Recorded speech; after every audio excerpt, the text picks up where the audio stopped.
Morning दोस्तों, एक बार फिर आपका अपना प्रिय डॉक्टर आदि कश्यप मुंबईचा माणूस लेकिन पहुंच चुका है गोवा के अंदर।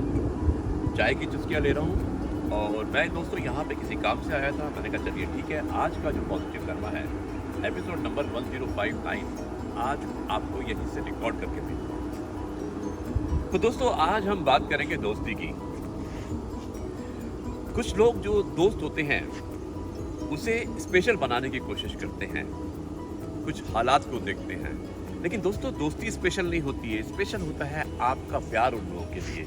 इसलिए हमेशा दोस्त ऐसे बनाइए जिसे आपसे कोई मतलब ना हो, जो रिश्तों को बनाए लेकिन रिश्तों के बदले में आपसे कुछ डिमांड ना करें, उसी को दोस्ती कहते हैं।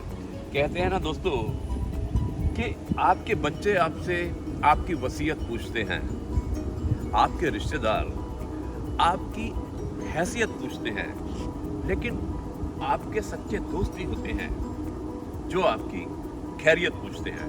इसलिए दोस्तों का साथ कभी मत छोड़िएगा।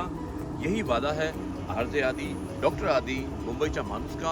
और दोस्तों अब मैं आपको आज एक बहुत ही अच्छी कविता, बहुत ही अच्छी पोएट्री सुनाने वाला हूं दोस्ती के ऊपर। जाइएगा मत, मिलता हूं एक छोटे से ब्रेक के बाद।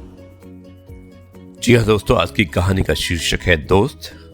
शुरुआत करता हूं इसकी कुछ इस प्रकार। किसी शहर में सूरज नाम का एक व्यक्ति रहा करता था। इसके पास बहुत ज्यादा धन हुआ करता था और वो अपने पैसों को अपने दोस्तों पर खर्च करना पसंद किया करता था। सूरज को ये पैसे उसके परिवार से मिलते थे। सूरज ने खुद कभी भी पैसे नहीं कमाए थे, इसलिए वो अपने दोस्तों पर हद से ज्यादा पैसा खर्च किया करता था। सूरज के सारे दोस्त मतलबी थे।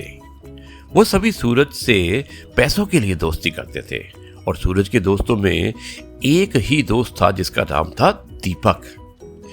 दीपक को सूरज के सभी दोस्त पसंद नहीं किया करते थे क्योंकि दीपक काफी ईमानदार था। वो सूरज के पैसों को बर्बाद नहीं करता था।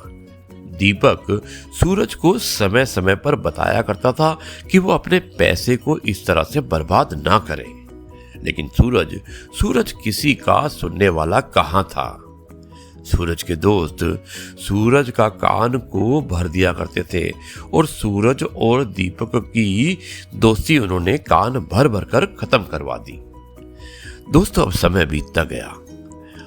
अब वो भी समय आ जाता है जब सूरज का सारा पैसा खत्म हो जाता है और धीरे धीरे सूरज की सारी जमीन भी बिक जाती है। अब वो कहीं का नहीं रहता और उसके खुद के दोस्तों के सामने हाथ फैलाने का समय आ जाता है। सूरज अपने सारे दोस्तों के पास जाता है मदद मांगने के लिए।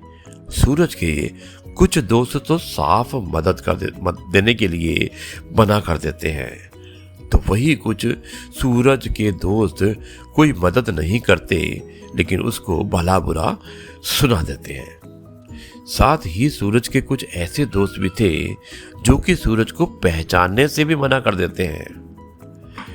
अब इस बुरे वक्त में सूरज को दीपक की कई बात याद आ जाती है और वो फिर वापस लौट जाता है। सभी दोस्तों से मिलने के बाद सूरज वापस लौट रहा होता है तो उसे रास्ते में दीपक मिलता है। दीपक से सूरज ने रोते हुए माफी मांगता है। दीपक गले लगा लेता है सूरज को क्योंकि इस समय सूरज बहुत परेशान होता है।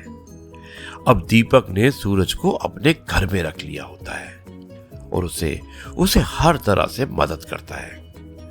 सूरज को अपने किए पर बहुत ही शर्मिंदगी आती है। वो सोचता है कि वो कैसे अपने सबसे अच्छे और सबसे सच्चे दोस्त को छोड़ चुका था। वो कहता है कि सच्चे दोस्त की पहचान बुरे समय में ही होती है। जैसे इस दोस्ती की कहानी में सूरज का सच्चा दोस्त दीपक सूरज को बुरे समय में मदद करता है। दोस्तों, दीपक की मदद और सूरज की कड़ी मेहनत से सूरज फिर से अमीर बन जाता है और अब सूरज को सच्चे दोस्त की पहचान हो जाती है। साथ ही वो पैसों की कीमत को भी समझ जाता है। दोस्तों, अब ये कहानी यहीं पर समाप्त होती है और इस कहानी से हमें यही सीख मिलती है कि हमारे बहुत से दोस्त तो होते हैं, लेकिन कुछ ही सच्चे दोस्त होते हैं। हमें अपने सच्चे दोस्तों का साथ कभी नहीं छोड़ना चाहिए।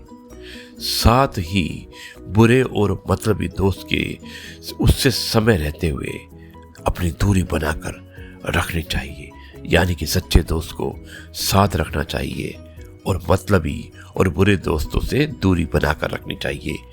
यही मैसेज है इस कहानी का। नमस्कार दोस्तों।